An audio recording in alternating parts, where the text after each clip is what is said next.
今天跟大家分享的料理是栗香烧子鸡，这个鸡腿肉哦，仿鸡腿肉是，对，然后我们请那个鸡商啊帮我们去骨，哦，对，去骨的，对，去骨就要帮我们切一切。好，那我们现在开始准备来起个锅子哈，热锅。好，然后我们的栗子啊，我们栗子的前置作业，我有先泡开，好，煮了小火煮了快10分钟，对，要不然它不会松软。哦，对，好，我们在烹饪的时间再把栗子放下去，让它吃那个味道。对，哦，所以栗子在做我们今天这道料理的时候，通常都是要煮大概10分钟左右这样子。10分钟来它就会很松软。哦，对对对，所以在焖煮的过程中，不用再去特别焖这个栗子。对，然后我们这个，因为我们要倒麻油，所以火不要太大，有热锅就好。黑麻油。哇，感觉好补哦，因为黑麻油就是这个，其实这道料理有点像三杯的料理，它只是没有三杯那么味道那么重。对，是。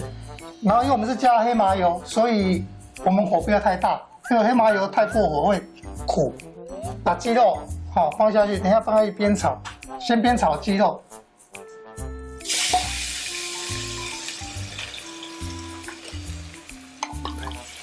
有的人先把姜啊、蒜头啊放下去煸炒，我是习惯就是先放鸡肉，因为把那个肉汁啊先炒一下，然后就是它有点表面金黄这样子。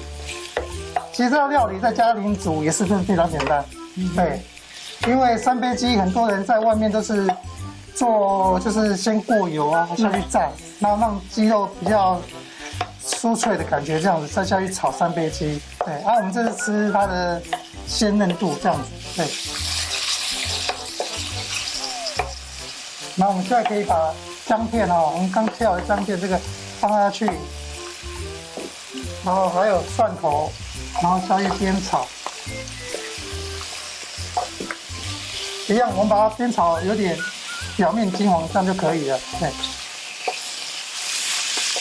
然后再加我们刚就是这已经之前泡煮过的栗子，然后我们一样下去煸炒它。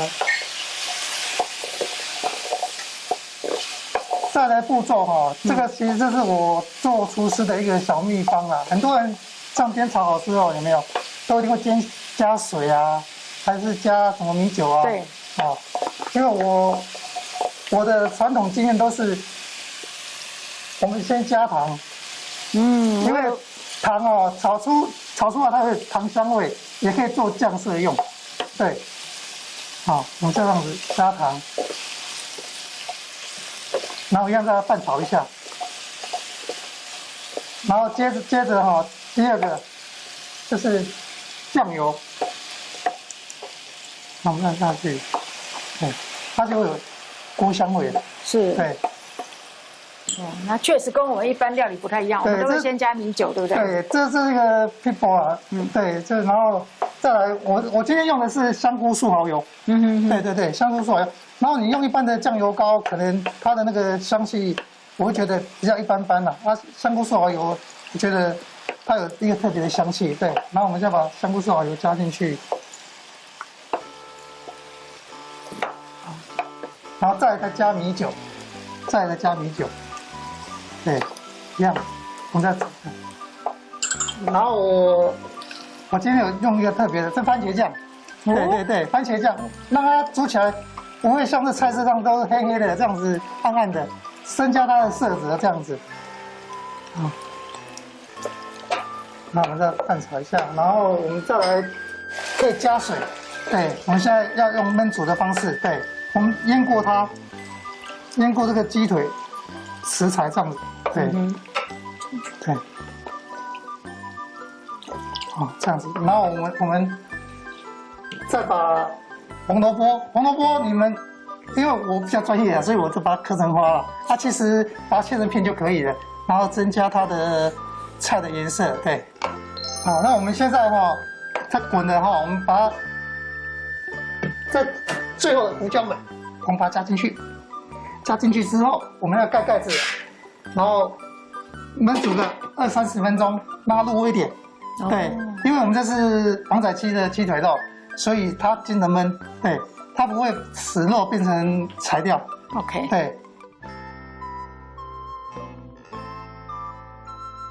然后我现在把它打开，我现在要把它收干，我们把汁稍微收干，它的香气才会出来。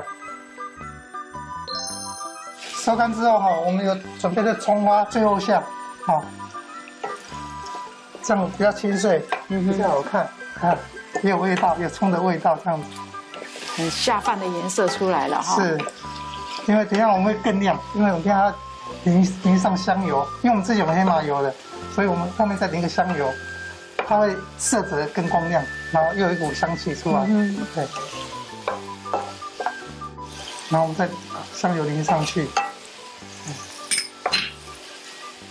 那我们这样真的耶，对，那香气都起来了啊，有香气，然后也变得很 bling bling 哈。是 OK。然后我们现在可以盛盘了，把我关掉盛盘。